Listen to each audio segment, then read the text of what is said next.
What's up, apes? Hope everybody had a phenomenal start to the week here. I am back to ruin it once again, talking about the Daily Peel. We are coming at you with our live stream, talking everything markets related, giving you the summary from Monday getting into Tuesday so that you can get your portfolio right, hopefully lose a little bit less money on the day. We got a lot to talk about today. The housing market might be coming back to life here in the United States. We got a lot of stock movers on the day as well, a lot of big stock movers there, some out of the crypto sector, some out of the semiconductor sector as always as well, and then some absolutely falling apart. Our favorite stock to bully, Fisker, back on the decline as well. So we'll be getting into that. Stay tuned for our thoughts as well. And we'll finish up with some of the biggest technological developments in, is it too bold to say human history? I don't know. You'll be the judge of that at the end of this video once we get into that portion of things. But welcome to the Daily Peels live stream once again. Very excited to get into it all here with you guys. Even more excited because it's currently 9:34 p.m. and this is giving me an excuse to avoid watching The Bachelor. So, you know, I guess it's the season finale or something. I'm not a huge fan. I kind of tried to get into it, but it is what it is. I'm just glad to be here with you guys. Anyway, let's go ahead and get into the market snapshot today. So, WSOL's portfolio, solid outperformance on the day with a 0.02% rise, or 2 basis points in other words. But that's always great when the market is actually down on the day. So, you know, that's given us some positive reprieve for the session. The S&P lost a whole 31 basis points, and can you imagine losing 31 basis points? We could never over here at the WSO Alpha portfolio. The Nasdaq only lost 27 basis points, so a little bit better, but still absolutely unthinkable from the apes that we have working on the portfolio. Guys, go ahead and check out the Tesla report, by the way. It has officially been published, so go to the website, type in WSO Alpha on Google. It's probably the first or second link. Click in there, find our Tesla report, and be blown away or be absolutely embarrassed by our takes and let us know how wrong we are. As always, we want all the smoke, so we can't wait to hear it from you guys. All right. Now, outside of those two, we are seeing Bitcoin and Ethereum and the whole crypto sector kind of ripping back to life lately as well. So that's obviously a positive sign. We talk about that in just a quick second because Coinbase was one of our big movers of the day. So before we step on too much content, let's go ahead and get into the banana bits. Of course, the Chicago Federal Reserve, these guys have apparently figured out that X, aka Twitter, exists. It's apparently the first Federal Reserve Board to do so because they're starting to publish their data on that site, beginning with the Chicago Fed National Activity Index, which continued to rise once again. So obviously a good sign for the economy for the lookout of 2024.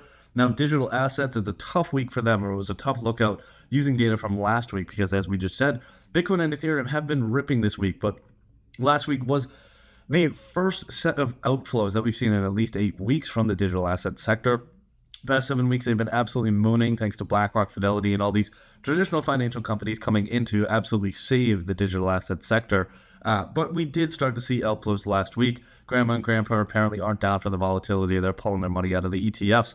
We'll see how long it can last. Of course, then maybe we are in a bubble because there's only one way that Adam Neumann, the man from WeWork himself, is trying to buy back the company once again. He offered about $500 million, $500 million to repurchase his baby. So if this guy's coming back on the scene, you know there's trouble afoot. So we can't wait to see what happens there. Pretty sure he's starting some crypto real estate firm or some bullshit like that. So I'm sure he's scamming somebody else this time. I just can't wait to see who it is. And then, of course, Reddit shares are back on top for the day. The ultimate meme stock ripping 30% on the day. It is only its third trading day ever here. Really second and a half because when you debut, usually you start trading around 11 a.m. Eastern, so you miss the real hot opening. But it was up 30% to start this week. Obviously a good sign for the social sector, for the IPO sector. Hopefully some actual good companies IPO as well recently. You know, we're waiting on things like Stripe is kind of the number one that everybody's been waiting for. You got other players like Shein, Skims, a bunch of other ones looking at IPO this year. Databricks, another one that we're excited about. So we will definitely see what happens if they actually do IPO. But let's talk about something that actually did happen instead. So today we get the trifecta of housing reports. We got the new residential construction report. Well, actually, we didn't get it today, but we're talking about it today. So you guys are getting it tomorrow, technically. And, you know, to really understand this, I think we got to go back to 1989 when great American classic film The Field of Dreams was first released. And they said, if you build it, they will come. Home builders have taken that advice and told Field of Dreams to shove it up their ass over the past decade. They haven't built a single home, it feels like, because home buyers like you and me, idiots dumb enough to try to buy houses in 2024, we know how screwed we're getting. You know, back in the day in 1989, when the film was released, the median sales price of a home in the United States was $118,000. As of Q4 2023, that sat at $417,000.7. So a gain of 254%. Now, that does come out to a little bit less than 4% annualized. Really not a crazy return, but hey, I can't even imagine what it would have been if they actually continued to build. If we didn't have the GFC, we might be in a little bit better of a position right now. Really, the big problem was you and I were out there doing some bullshit, playing Recess, drawing on coloring books, when we should have been touring multifamily properties and bidding them up as high as we possibly could. Anyway, let's get into the numbers of the day. So home builders are coming back to life. We saw some strong numbers from the February data, 2.4% increase in building permits, 10.7% increase in housing starts, and a 19.7% increase in housing completions. That's the trifecta of new residential construction right there. Basically, building permits are future housing starts are future housing completions. Obviously, this doesn't go through at a 100% rate, so it's interesting to see that fall off quite a bit. It takes an average of about 8.1 months for homes in the United States to go under contract to get that permit to actually being considered complete. And then in this market, it probably takes negative time to actually complete the sale because people have been buying things prior to completion already. So it's been an absolutely crazy market in that regard. Now, this was our first kind of positive sign that we've gotten in quite a while. And it's a great takeaway as well because the month of February is typically quiet in the housing industry. Usually we really start to pop off over here stateside between March and about June. July is kind of the end of the peak housing market in the U.S. Now, it does stay pretty strong through August and September, but nobody likes to buy shit or tour houses when it's cold outside, apparently. So that's really what we're seeing right here. It seems like the Fed's signaling that we're at peak rates, not even the fact that they've said that, oh, we might cut rates, or they didn't even need to come close to cutting rates for housing activity to come back to life. That just shows you how frozen the market is and how thought, even just a little bit of change in the tone of Jay Powell's voice when he's giving these press conferences can impact the housing market and really any market, because the housing is probably the most important in the United States. So if it can influence that sector, obviously it can influence just about anything else. Now, mortgage rates didn't actually move that much, but it's a psychological stabilization of home prices is more than enough to get buyers confident that they're not going to get completely screwed over if they buy right now instead of waiting a year, waiting 6 months, or waiting 1 month, depending on what you can actually afford and what your timeline is. But it seems like home buyers are starting to get used to this. You know, it's pretty terrible for home sellers, especially if you live in a city like Austin, Texas, that's been seeing home prices fall off an absolute cliff. Now, this thing did more foreshadowing than Shakespeare's Romeo and Juliet in the run-up in home prices that we saw. So Austin was kind of the front runner. We very well could see the same thing on the way down. Now, hopefully it's not too much, and that's coming from a prospective home buyer as well, because that would just completely fuck the economy. Although that would be kind of nice for me, actually. Maybe I should be rooting for that. Either way, before I start getting off on too much of a tangent here, let's talk about Coinbase. The stock was up 9.5% today. Obviously a great look, and really the only news was that Bitcoin shares started rallying again towards the end of last week and into the weekend, currently trading above $70,000, heading towards $71,000 right now, with Ethereum ripping right behind it. Ethereum ripping a little bit slower. It's kind of like a lower beta version of Bitcoin. So, you know, it's still gaining. That all helps the WSO Alpha portfolio, which, once again, Google WSO Alpha and click subscribe. We'll see you there as well. April's halving event is really the only thing that we can think of that's starting to get the bulls fired up once again. Grandma and Grandpa have exited the spot Bitcoin ETF market, but the halving is still on the calendar to occur in April. So we're excited for that. We'll see if it can pull through with the same effects that it's had in the past. Who fucking knows when it comes to Bitcoin and the digital currency market? And that's really what the fun is all about. All right, going on down into a real company here, we have ARM Holdings. This company was up about 3.1% on the day. This is a chip designer out of England. I know, a technology company out of England that's not the Dutch East India Company is pretty amazing, or I guess it would be the British East India Company. That was pretty stupid of me. But either way, a technology company coming out of England is one of the most rare things that I can possibly imagine, but they had a solid day thanks to China. So China basically came out and said that they are going to heavily dissuade homegrown chip makers from using Intel, AMD, and other US chip makers, especially when it comes to their designs. So they booted Intel and AMD from the market effectively. It's going to take time to go through, of course, but they've effectively booted them from the market, giving a huge alley-oop to the investors of ARM Holdings, because ARM is basically the chip designer for just about everybody else, including a lot of the homegrown Chinese chip makers. They're expecting a lot of new business from this, so, you know, obviously a good day for ARM. Now, it was an absolutely horrific day for Fisker. This formerly $30 stock officially closed the day at 9 cents a share. I'm not talking about their earnings per share. This is the stock's price. It's 9 cents per share. They fell 28.2% on the day. Honestly, I kind of feel bad at this point. It kind of feels like I'm kicking dirt on somebody's grave, or like punching a guy that's handcuffed and in the back of a police car or something. Now, basically what happened was the Wall Street Journal came out with a report and said that Fisker, who had been talking to fellow automakers, large automakers that actually have a business that works somehow, and they did all get bailed out back in the day, but they were in conversations with the large automaker for potentially getting some kind of a line of funding to stay alive. I mean, they were basically being put on a ventilator, and the doctor said no. The doctor took that ventilator away and said that they are no longer in negotiations for Fisker to receive that funding or get bought out, or really whatever it took to not have this absolutely humiliating stain on your resume by working for a bankrupt company like this. So Fisker can't get financing. Stock was down nearly 30% on the day. Very tough look for the EV sector. Actually, everybody else did pretty well. Tesla had a fairly solid day, which again, go fucking check out our report because we spit some game in that, and I know you're going to hate it, so definitely throw all your comments our way. All right, then, of course, United Airlines. I am just so thankful that we have a federal government that is wise enough to realize that airplanes falling apart probably isn't too safe. Now, it took me decades of life experience to learn the same thing. I thought that them falling apart just made it a bit more of a challenge, but the FAA apparently disagrees. They said that United is a top suspect when it comes to plane fuckery and, pieces falling apart. They've apparently had quite a lot of incidents over the past few weeks and months. None as dramatic as that fucking door that fell off the Alaskan Airlines flight. That was the most egregious thing. United likes to do things more like having a loose bolt in the engine, so like maybe it blows up, but it keeps everybody on their seats. You could take some lines on that in the back of the plane, make a parlay on your flight. I mean, that would be a ton of fun. It actually sounds like it's actually not a bad idea now that I think about it.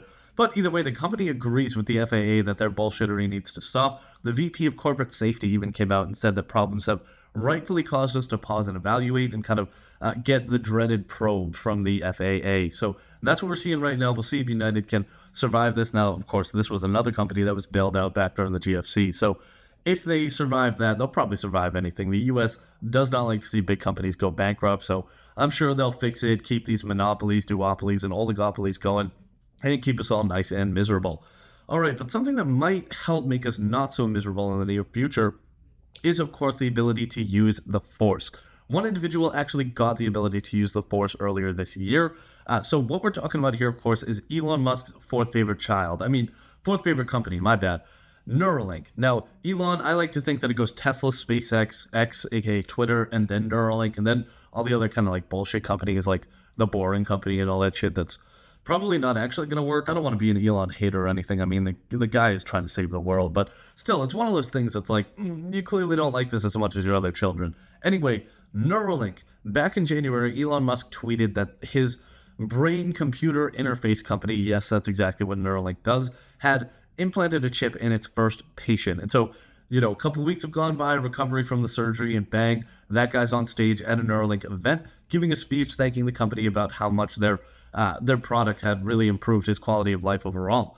Now, it really was kind of amazing to see this guy talking about it. He was talking about playing chess, playing Civ 6 once again. I don't play video games, so I don't really know what that is, but I'm sure one of you can tell me about it, because it sounds pretty sick that he was able to do it once again. This guy is a quadriplegic from a former diving accident, so he has unfortunately been wheelchair-bound for quite a bit, so that's pretty fucking awesome. I mean, imagine if you were told, like, brother, listen, you are never going to be able to pretty much do anything again on your own, and then all of a sudden, bang, you get a surgery and you're good to go.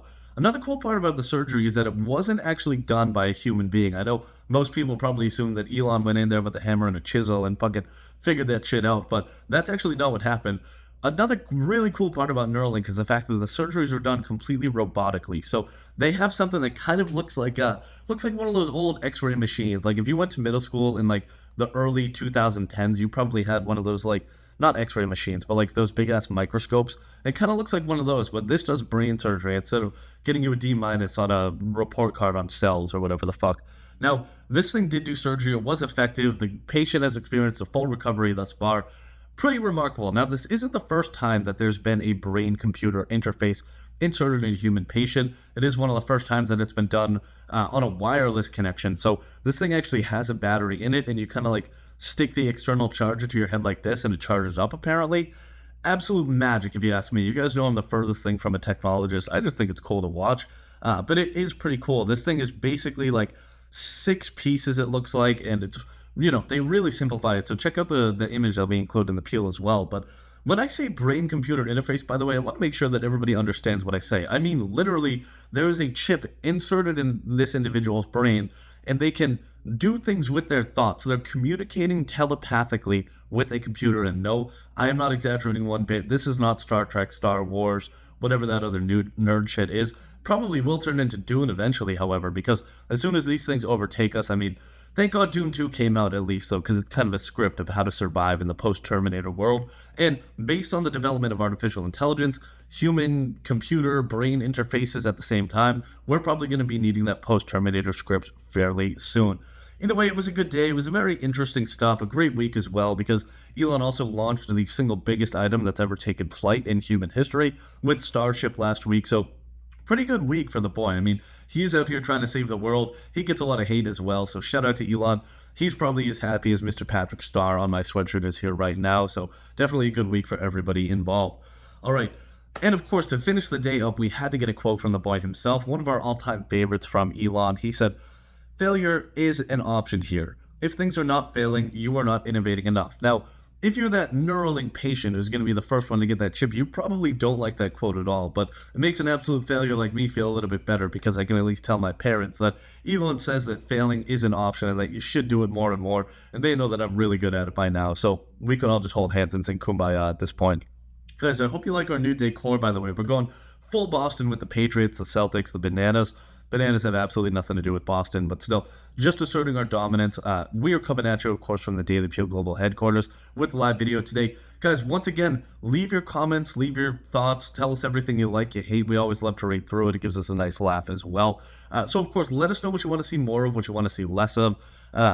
Go check out the Tesla report. Go check out our video earlier on Lululemon's earnings, actually. See our thoughts on that. We published one on Nike last week, Adobe in the week prior as well. So we'll be coming out with more of those. So let us know periodically if there's any events you want to get our thoughts on, and I'll be happy to come out of here and yap about it for as long as you guys want to. Until next time, happy investing, happy trading. Hope everybody has a good day. Enjoy the peel, and we will see you tomorrow. Bye now. And thanks to you, my listeners at Wall Street Oasis. If you have any suggestions whatsoever, please don't hesitate to send them my way, Patrick at wallstreetoasis.com. Until next time.